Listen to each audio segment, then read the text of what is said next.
అలా కాదండి. ఇప్పుడు మనం రాష్ట్రంలో జరుగుతున్నది ఎవరికి కూడా ముసిగేసి కప్పెట్టలేరు. ఉమ్, ఏం జరిగిందనేటువంటిది మన కళ్ళ ముందు జరిగింది. ఉమ్, మనం చూసాం గదా! ఈ 4.5 ఏళ్ల నుంచి అంటే ఇప్పుడు ఎన్నికల ముందుకొచ్చాం. వాస్తవాలు మాట్లాడుకోవాలి. జగన్మోహన్ రెడ్డి గారు ఒక రకంగా ఆయన పార్టీ నుంచి చాలా మంది బయటకు పోతున్నా, ఆయన ధైర్యంగానే ఉన్నాడు. ఆయన ఉమ్, ధైర్యంగా ఉన్నాడు. నేను ఎన్నికలకెళ్తా ఉన్నాను అంటున్నాడు. ఆయన నమ్ముతున్నాడు. నేను మళ్ళీ గెలుస్తానని నమ్ముతున్నాడు. బీజేపీ పార్టీ డెఫినిట్‌గా జగన్మోహన్ రెడ్డి గారి వెనకాల ఉందని చెప్పేసి అందరం అనుకున్నాం. ఇవాళ టీడీపీ, జనసేన పొత్తులో ఉన్నారు. వాళ్ళిద్దరు పొత్తు కాంబినేషన్ చాలా బావుంటది. డెఫినిట్‌గా ఈళ్ళకి విన్నింగ్ హార్సెస్ అనేటువంటిది అందరి ప్రజాభిప్రాయం అలా అనిపిస్తుంది. ఉమ్, వాతావరణం చూడటానికి అలాగనిపి ఎందుకంటే చంద్రబాబు నాయుడు గారు ఆయన సభలు గాని, సమావేశాలు గాని జనాలు ఎగబడొస్తా ఉన్నారు. ఉమ్, ప్రజల్లో మార్పు కనిపిస్తుంది స్పష్టంగా.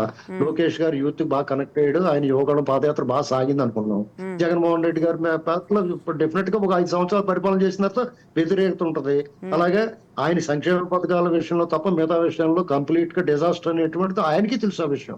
ఉమ్. కానీ ఆయన సార్ ఒక నేను సార్ సార్ నేను ఒక్క ఒక్క నేను ఒక్క ఒక్క సార్ సార్ ఒక్క నిమిషం ఇంటరప్ట్ చేస్తాం మిమ్మల్ని.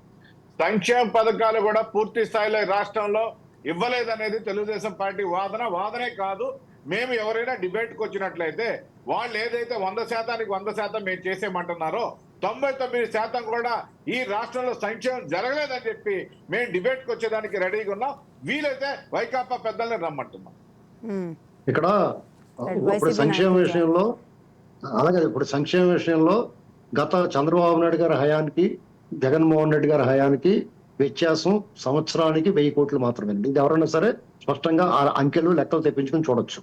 ఇది సంక్షేమం అనేటువంటిది గతంలో ఉంది, ఇప్పుడు ఉన్నది, రేపు రాబోయే వాళ్ళు కూడా చేస్తారు. ఇది సామాన్య ప్రజల, పేద ప్రజల యొక్క హక్కు.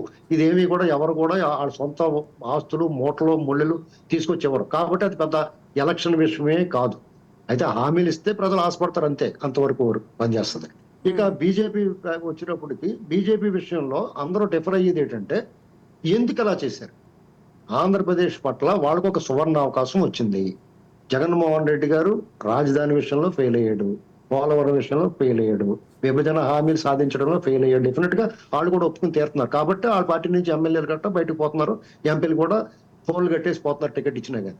ఇవన్నీ జరుగుతున్నప్పుడు బీజేపీ పెద్దలు డెఫినెట్ గా కొన్ని ఆలోచనప్పుడు తలొగ్గాలండి. విమర్శ వస్తుంది, సద్విమర్శ స్వీకరించాలి వాళ్ళు. ఎందుకంటే వాళ్ళ తప్పులు వాళ్ళ అర్థం ముందు నిలబడి ఆత్మ పరిశీలన చేసుకోవాలి.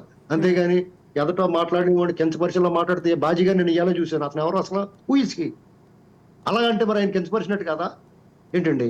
ఇలా అలా మాట్లాడొచ్చు ఆయన? ఏమండి ఆయన బీజేపీ నాయకులు మైనారిటీ మోర్చా ప్రెసిడెంట్ ఆంధ్రప్రదేశ్ లో బాజీ గారు తెలియని వాళ్ళు ఎవరేం లేరు. ఆయన తప్పడ్డం కాదు. బట్ ఆయన ఆయన మీ అంటే ఒక పార్టీ నాయకుడిగా ఆయన కూడా మీరు అన్నట్టు విమర్శని సద్విమర్శగా తీసుకోగలగాలి. బట్ కాకపోతే ఆయన అభ్యంతరాలు కూడా ఆయనకు ఉంటాయి. అందులో తప్పట్టాల్సిన అవసరం కూడా ఏం లేదు కదా. అలా కాదండి. ఆయన అభ్యంతరం ఉంటే డెఫినెట్ గా మేము బాబు నీకు తెలియదేమో మేము చాలా బాగా చేసామని చెప్పొచ్చు, తప్పలేదు. ఉమ్, అంతేగాని అసలు అంటే కించపరిచేలా మాట వీళ్ళందరికీ ఒంటికి కారం రాసినట్టు ఉంటుంది. ఎందుకంటే నిజాలు ఎప్పుడు కూడా నిప్పులాగా ఉంటాయి. చేతిలో పట్టుకున్నా ఒంట్లో జేబులు వేసుకున్నా కాలిపోతా ఉంటుందండి వాళ్ళకి. ఎందుకంటే ఇప్పుడు చంద్రబాబు నాయుడు గారిని వాళ్ళు పొత్తులకు పిలిచారో లేకపోతే ఏం మాట్లాడుకుంటానికి పిలిచారో తెలియదు. అసలు ఆంధ్రప్రదేశ్ లో బీజేపీ, టీడీపీ కానీ, జనసేన కానీ లేకపోతే వైసీపీ కానీ బీజేపీ తోటి వైరం ఉందండి. చంద్రబాబు నాయుడు గారు నా దోస్తి నా దుష్మణి అన్నట్టు వ్యవహరించాడు. 4.5 ఏళ్ల నుంచి వాళ్ళు ఏదైనా విభేదించాడు ఆయన.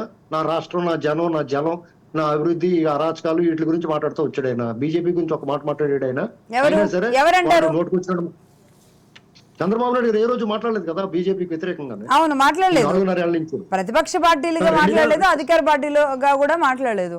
2017 తర్వాత కూడా టీడీపీ మాట్లాడింది, జనసేన కూడా మాట్లాడింది, కానీ ఆనాడు వైసీపీ మాట్లాడలేదు. అంటే 10 ఏళ్ల నుంచి స్ట్రాంగ్ గానే ఇద్దరు బంధం ఉంది, వైసీపీ అండ్ బీజేపీది. బట్ 2024 వచ్చే వరకు ఎందుకు ఈ బంధం పార్టీల పరంగా కూడా రాజకీయంగా కూడా ఎందుకు కలవలేదు అనేది ఈరోజు పెద్ద డౌట్. ఇప్పుడు మేము మాట్లాడినప్పుడు ఏదో ఒక పార్టీకి మద్దతుగా అనిపిస్తుంది మా వాయిస్. ఎందుకంటే బీజేపీ పార్టీ, టీడీపీ పార్టీ గురించి వాస్తవం 83 నుంచి ఏం జరుగుతుందో చెప్పాను. వాళ్ళు ఎవరితో పొత్తులు పెట్టుకున్నా బహిరంగంగా పెట్టుకుంటారు. అలాగే వైసీపీ పార్టీ రహస్య పొత్తులే ఉన్నాయి. వాళ్ళు సాక్షాత్ మన ఆర్థిక మంత్రి గారు చెప్పారు. జగన్మోహన్ రెడ్డి గారు కూడా మోడీ గారి సమక్షంలో మీకు రాజకీయాలకు మించిన అనుబంధం అన్నారు.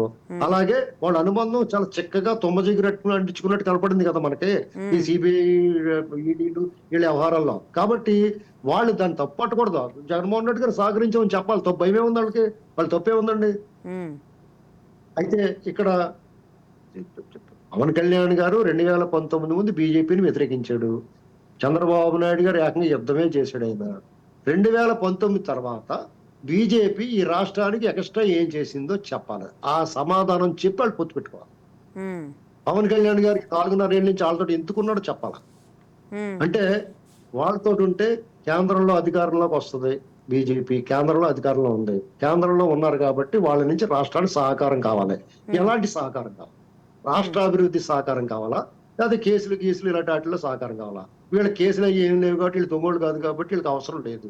కాబట్టి రాష్ట్రానికి సహకారం కావాలి. రాష్ట్రానికి సహకారం వాళ్ళు ఏమంది ఇచ్చారు? దానికి సరైన సమాధానం చెప్తున్నారు వాళ్ళు. ఏదైనా ఎవరన్నా మాట్లాడితే వాళ్ళు నోరేసి పడిపోవడం తప్ప వాళ్ళు చేసేది ఏముందండి ఇక్కడ. అలాగే ఇప్పుడు ఇవాళ ప్రజల్ని ఎలా కన్విన్స్ చేస్తారు? నా బాధ ఏంటంటే టీడీపీ అంటే టీడీపీ జనసేన ఎలా కన్విన్స్ చేస్తారు ప్రజల్ని? బీజేపీతో వెళ్ళడం మంచిది కాదనేది మీ అభిప్రాయం, అంతేనా? అలా కాదు. రాష్ట్రం ఇవాళ గాయపడింది, నొప్పులతో విలవలాడుతుంది. రాష్ట్రానికి ఒక ఔషధం కావాలి. ఆ ఔషధం చంద్రబాబు అనేటువంటిది అందరికి జగమెరిగిన సత్యం ఇది. ఇవాళ ప్రతి ఒక్కరు, నేను ఇటీవల కాలంలో ఇప్పుడు మనం పార్టీని బోధన వేసుకుని మాట్లాడతాం కదా, నేను జనాల్లోకి వెళ్ళినప్పుడు వాళ్ళు ఎట్టి పరిస్థితుల్లో చంద్రబాబు నాయుడు గారు కావాలనుకుంటున్నారు. అలాగే కొంతమంది జగన్మోహన్ రెడ్డి గారు ఇచ్చిన ఆ పథకాలు అందుకున్న వాళ్ళు కొంతమంది ఏమంటున్నారు, ఎవడలా పోతే మాకు ఎందుకు, మా డబ్బులు మాకు వస్తున్నాయి అంటున్నారు. నిజం, అది ఫ్యాక్ట్ ఉంది.